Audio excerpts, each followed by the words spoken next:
কুড়িতেই বুড়ি নয়, বরং কুড়ির পরেই একটা মেয়ে নারী হওয়া শুরু হয়। মেয়েরা ছোট্ট ছোট বিষয় নিয়ে কাঁদে ঠিকই, কিন্তু জীবনের কঠিন সময় হাসি মুখে কাটিয়ে দিতে পারে। মেয়েদের জীবনের স্বামী হলো সেই রক্ষাকারী ঔষধের মতো, ভালো হলে তো ভালো, আর ভেজাল হলে জীবন শেষ। মেয়েদের নিজের পায়ে দাঁড়ানোটা দরকার, শুধু টাকার জন্য নয়, নিজের অস্তিত্বের জন্য, একটা পরিচয়ের জন্য।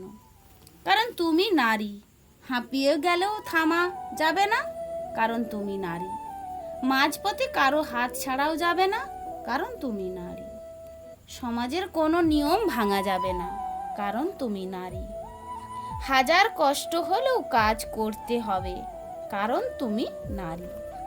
নিজের সব বিসর্জন দিতে হবে, কারণ তুমি নারী। অনেকে তো খুব সহজেই এই কথা বলে দেয় যে বেঈমান, বিশ্বাসঘাতক, স্বার্থপর নাকি মেয়েরাই হয়, মেয়েদেরকে নাকি বিশ্বাস করা যায় না। কিন্তু এই বেঈমান, বিশ্বাসঘাতক, স্বার্থপরেরা আসল কারণটা কেউ যাচাই করে না। একটি মেয়ের জীবন শুধুমাত্রই তার জীবন নয়, জীবনের শুরু হয় শেষ পর্যন্ত অন্যের ইশারায় চলতে হয়। ছেলেরা একটু কষ্ট পেলেই তার কষ্টের কথা অন্যের সাথে শেয়ার করে নেয়, আর মেয়েরা হাজার কষ্ট পেলেও চুপচাপ সহ্য করে যায়। একটি ছেলে যদি রাত 12টায় বাড়ি ফিরে, সেটা কোনো ব্যাপারই নয়, আর একটি মেয়ে যদি রাত 8টার সময় বাড়ি ফিরে, তাকে চরিত্রহীন বলা হয়। এটা ঠিক যে মেয়েরা সহজেই কাউকে ভালোবাসে না, কিন্তু যদি একবার কাউকে ভালোবেসে ফেলে মন থেকে, তাহলে কে কি বলছে বা কে কি বলবে সেটা নিয়ে পরোয়া করে না। মেয়েদের মন বোঝাটা খুব সহজ নয়, কারণ মেয়েরা হাজার দুঃখ, কষ্ট, যন্ত্রণার মাঝে থাকলেও সবার সাথে হেসে খেলে কথা বলে। জানি না যে মেয়েরা কষ্টটা কেন কেউ বুঝতে চায় না, নাকি বোঝেও না বোঝার অভিনয় করে যায়।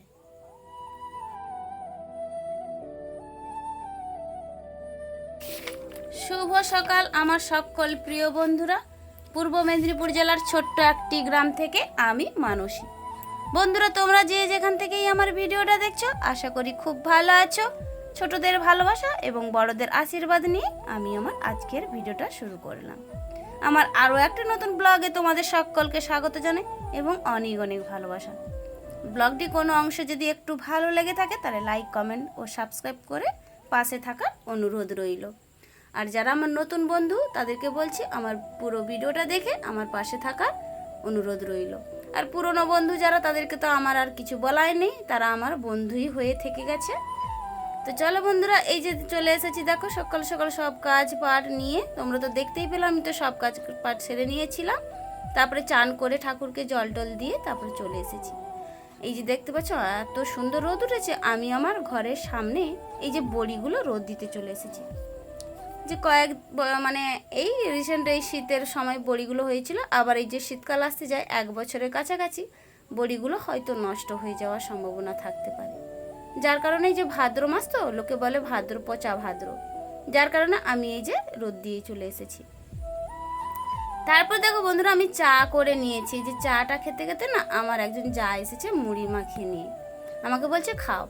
আমি বলছি না, আমি তো বিস্কুট খাবো। আচ্ছা যাই হোক, ওর কথা রাখাতে ওর সঙ্গে আমি 1-2 গাল মুড়ি দিয়ে চাটা খেয়েই নিলাম, আর বিস্কুট নিলাম না। তার সঙ্গে সঙ্গে ওর সঙ্গে অনেক কথা বলতে থাকলাম। আর জানো তো বন্ধুরা, এত রোদ আর এতটাই গরম লাগছে, মানে বিভৎস। আমি ওই বড়িটা মিলে দিয়ে এসে চট করে এসে আমি কিন্তু পাখায় একটু শুয়ে পড়েছিলাম, আমার শরীরটা কেমন লাগছিল। যাই হোক, তারপরে উঠে যে চাটা খেতে শুরু করে দিয়েছি।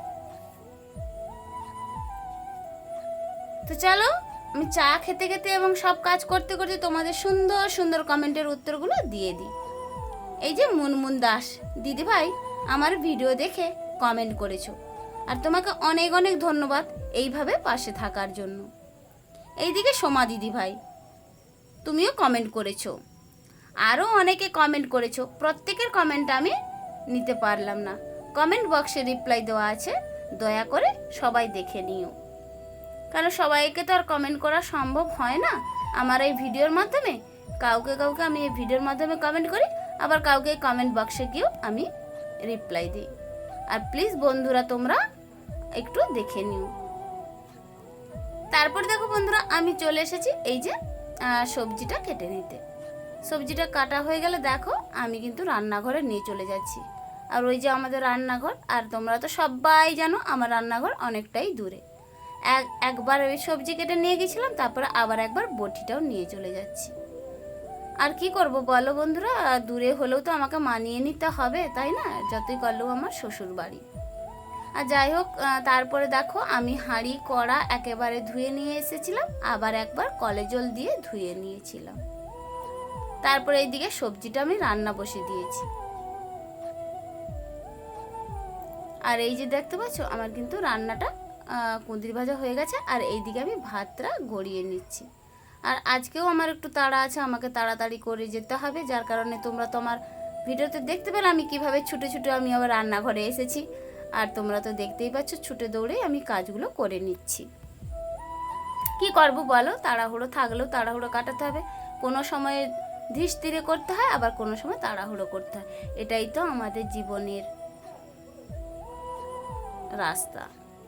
তারপর দেখো বন্ধুরা আমি কিন্তু এই যে রান্না বান্না করে নিয়েছি, আর খেতেও সেই হয়েছিল পটলের তরকারিটা। তারপর খাওয়া দাওয়া করে আমি এই যে চলে এসেছি এই যে আমার অঞ্চল অফিসে। তোমাদেরকে তো একটু অঞ্চল অফিসেটা আমি একটু দেখালাম।